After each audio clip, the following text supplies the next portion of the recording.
Hey guys, this is John and Curt with True Shot Gun Club, and today we're bringing you a brand new offering from Springfield Armory, the Garrison in 9mm.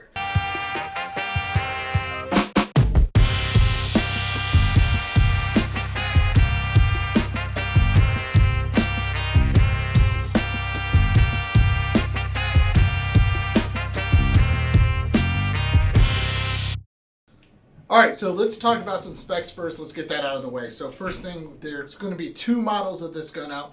One in a blued finish and one in a stainless finish. Ours happens to be in stainless, and we'd like to thank Springfield Armory for sending this gun for review. So this is a forged stainless steel frame with a 5-inch forged stainless steel match grade barrel, fully supported ramp with a 1/16 twist. It's got low profile combat 3-dot sights, a stainless steel forged slide, GI style recoil system. The grips are thin line wood with a magazine capacity of 9 rounds, a weight of 38 ounces. Overall length is going to be 8.6 inches with a height of 5.5 inches. Curt, can we touch on what did they do to this gun and to upgrade it? Right out of the gate, the upgrades on this thing are absolutely amazing. So it's got a flat mainspring. There's a skeletonized trigger on it. It's got an extended beaver tail with a grip safety. They also have skeletonized the hammer as well.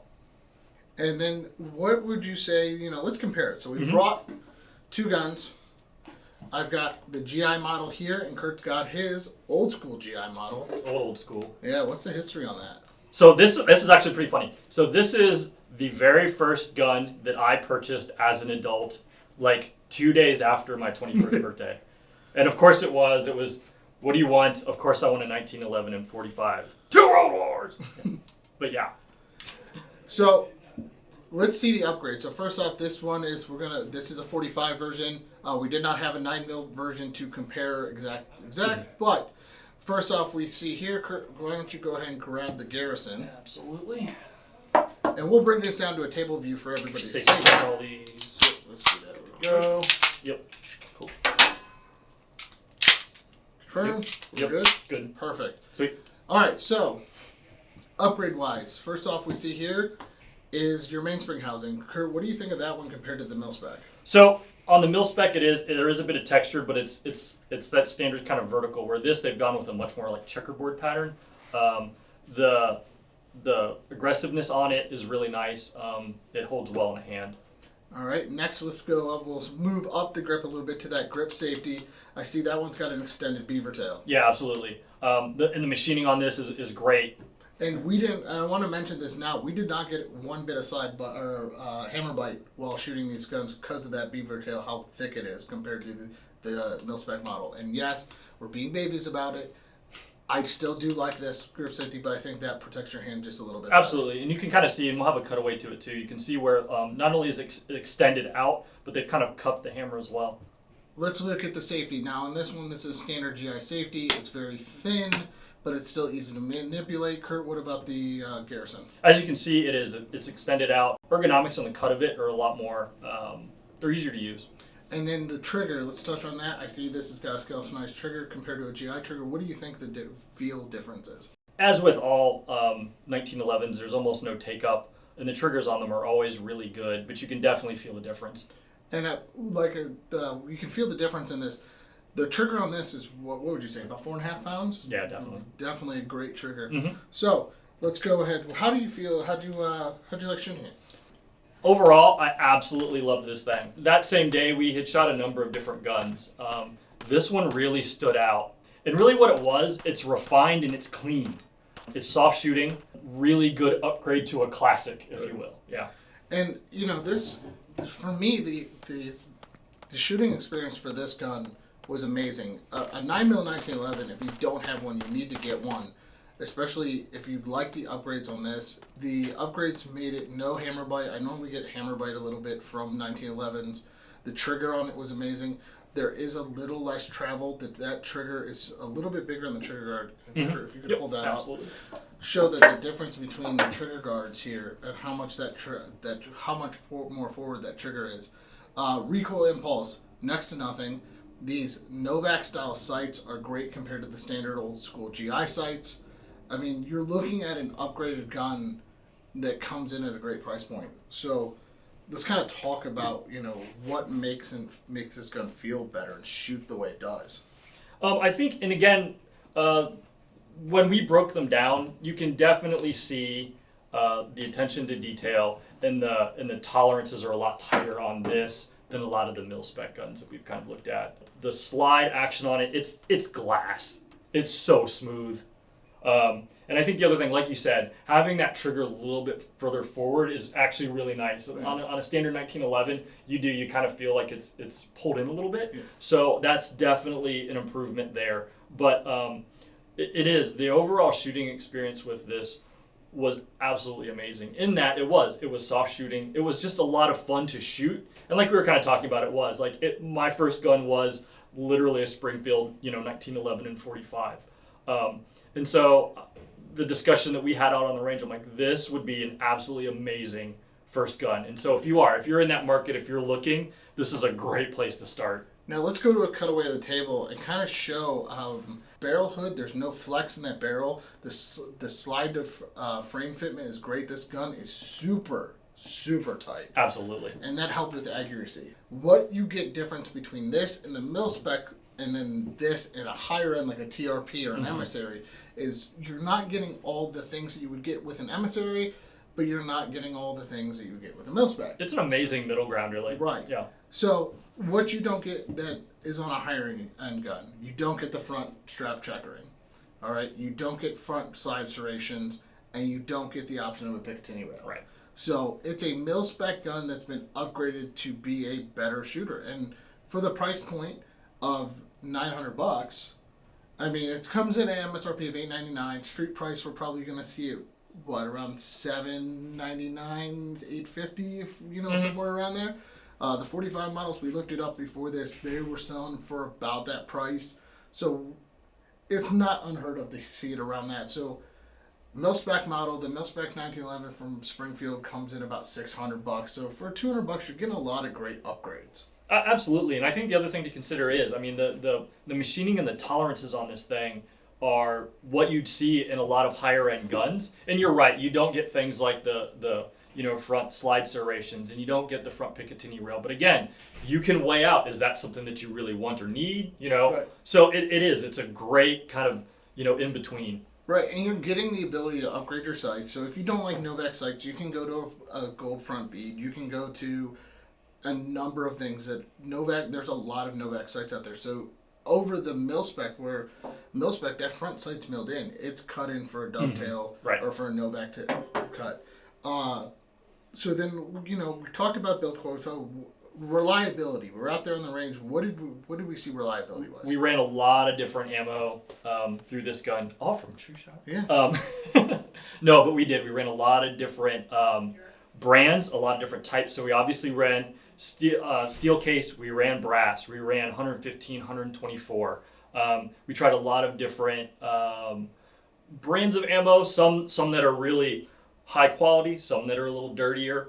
Just to really see what scope this thing will perform. And it ate everything up. I don't think we had any malfunctions, no jams. It ran like a champ. No jams at all. And a big thing that we did is mags. So 1911 9mm mags, you can have some issues with it. We ran a couple different mags. Yep. One from Metgar, one from Chip McCormick, the mag that came with it. What did we get with that? I think they all performed really well. That is, as we kind of talked about it, that is one potential drawback, is that it only does come with one magazine. Again, you can obviously pick those up, but it is an additional cost. Right. And that's where it makes it, again, Springfield cut costs where they could to make this gun affordable. If they didn't go with the one mag and they went with a hard case instead of this soft case here, you're probably looking at what? A $1,200 gun? Absolutely. After everything is Yeah. done. So they made it at a price point where it's affordable for everybody. And a lot of companies now are really going back to that one mag deal because it is just an add-on. Now, that being said, I do prefer two. Well, we all do, right? But at the same time, again, it's one of those things, and you have to find that balance, right? And it's one of those things where, this is a place where the consumer can decide where they want to upgrade. Yeah. Where the Garrison sits, it's a really good middle ground. You know what I mean? So the thing that my biggest takeaway from it, and I think, as you shot it and we were, had a number of different people shoot this gun, everyone was like, this is a really fun gun. I really enjoy the experience of shooting this was great. Again, we were out that day shooting a lot of different things, and we were all like, I really want one of those. And it does. It comes down to a number of different things. One, the build quality on it is great. The tolerances on it are great. The fit and finish on it are really clean. Again, obviously you can buy an entry-level Mil-Spec gun, but again, it's entry level, right, and it's a little rough around the edges here and there. But again, that's that price point, right? So maybe you're at a point where, hey, I want to step it up a little bit from just kind of that stock, 9mm 1911. I'm not ready to go upwards of, like $2,000 race gun. This is an amazing middle ground. And again, the performance and the shooting experience of it was great. Still, it's shot so flat. We were ringing steel, having fun. I don't think I've had that much fun in the range in a while. And that's really where I am with it. It's an all-around great range gun. Yes, it's could you use it for duty? Absolutely. I mean, I'm not concerned about the reliability in any way whatsoever, right? But for myself personally, it is. It's just a great, fun range gun. So, question has it now. Are you a buyer? In a word, yes.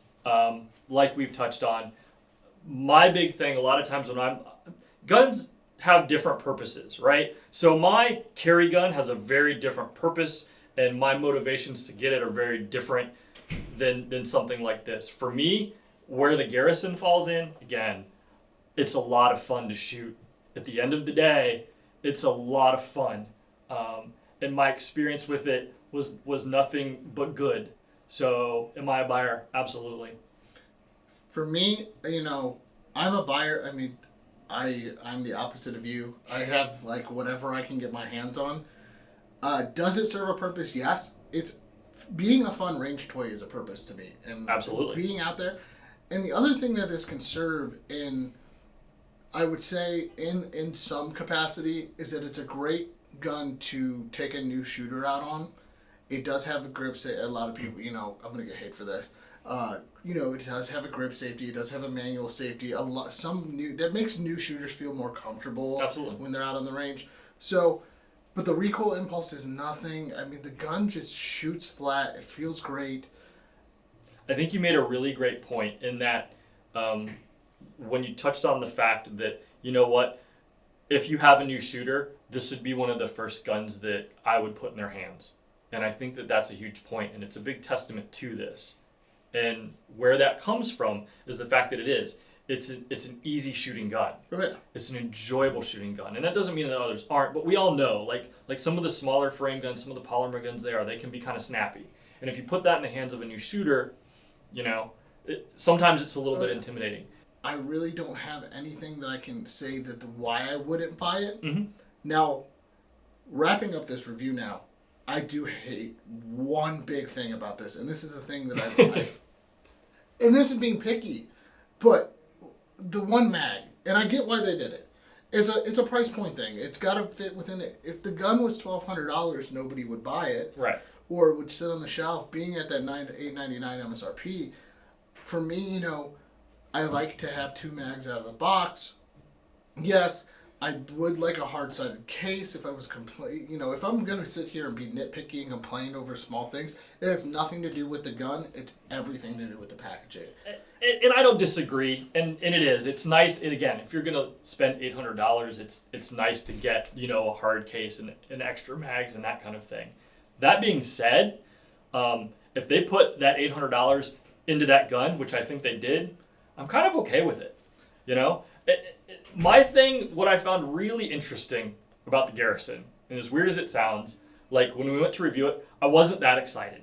I was just like, oh, cool, that's going to be, a 9mm 1911, and it looks great. Fit and finish, everything looked great, before we went out to the range. And then I shot it, and I went, oh, now I get it. Right. Yeah, it's a lot of fun. So, let's wrap it up. I mean,